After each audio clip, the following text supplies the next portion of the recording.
huyo blaza wako hayupo. Kwani mimi ndo na ukwepo, si ndo huu?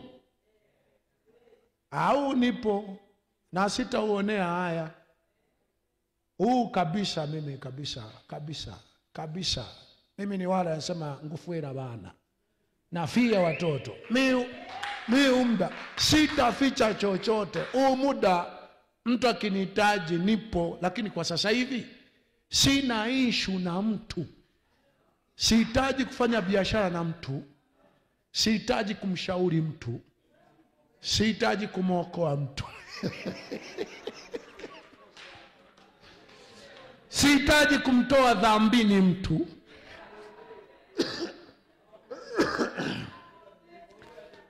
Kama natoka dhambini, atoke huko ninakohubiri mitandaoni, atubu kwa Mungu huko, aendelee na Mungu huko.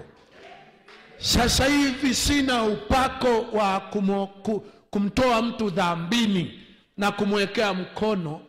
Sihitaji kuponya mtu. Yani sihitaji mtu nimwekee mkono kichwani. Sitaki sina mchongo wote, sina mpango, sina mazungumzo na mtu yoyote. Kwa hiyo muda ambao mimi ni uhakika nipo, ni muda huu ninaohubiri. Huu nipo na nitaendelea kuonekana nipo. Yani muda wa kuhubiri wenyewe sasa, jamani zimeni kamera sasa. Mambo ni watajua nipo, hapana. Huu mtu awe na uhakika kabisa saa fulani anasimama kuhubiri, yupo. Ule muda wa kuhubiri wenyewe nipo. Muda mwingine wote sipo. Na kuaga wapi? Mbinguni. Kwa hiyo mtu akitaka kunipata anifuate wapi?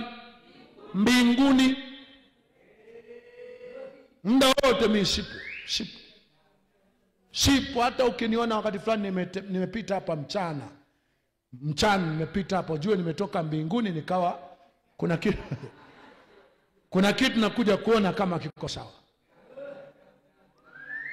Mimi muda wote niko mbinguni, na mwajulishe tu kabisa, mwajulishe asije mtu yoyote kunitafuta. Mimi napatikana muda huu ninaohubiri tu. Baada ya hapa naenda mbinguni, ndo ninakopatikana. Kwa hiyo mtu yoyote atakayekuwa ananitafuta ananifuata mbinguni, nje na muda huu ninaohubiri. Unaohubiri ndo atanisikia. Napo asije kunitembelea muda ninaohubiri, asije kunitembelea mtu yoyote. Kama unaweza ukakata hako mwakatie. Mtu yoyote asije kunitembelea. Yoyote, usikie, yoyote usijizime data kwamba una usikilizaji kwenye mitandao, sijui ukupata taarifa, usijizime data.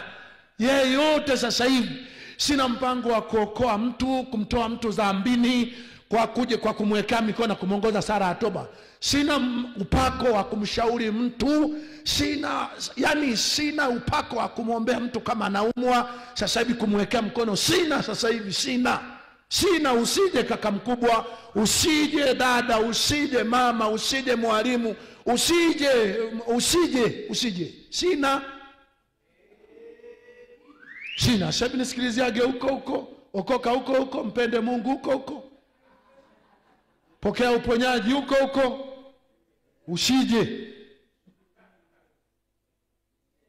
Usije. Sishindi hapa. Na muda nao kuwepo hapa ni muda huu naohubiri tu, wakiwepo watu hawa. Nikitoka hapa naenda mbinguni. Kutoka hapo ulipo kwenda mbinguni sio lazima upitie hapa. Anzia hapo twende tukutane, utanikuta kwa Mungu Baba. Tumekaa ndio jieleze pale, na inawezekana sio mimi nitakusikiliza, atakusikiliza Yesu mwenyewe na atabeba mzigo wako.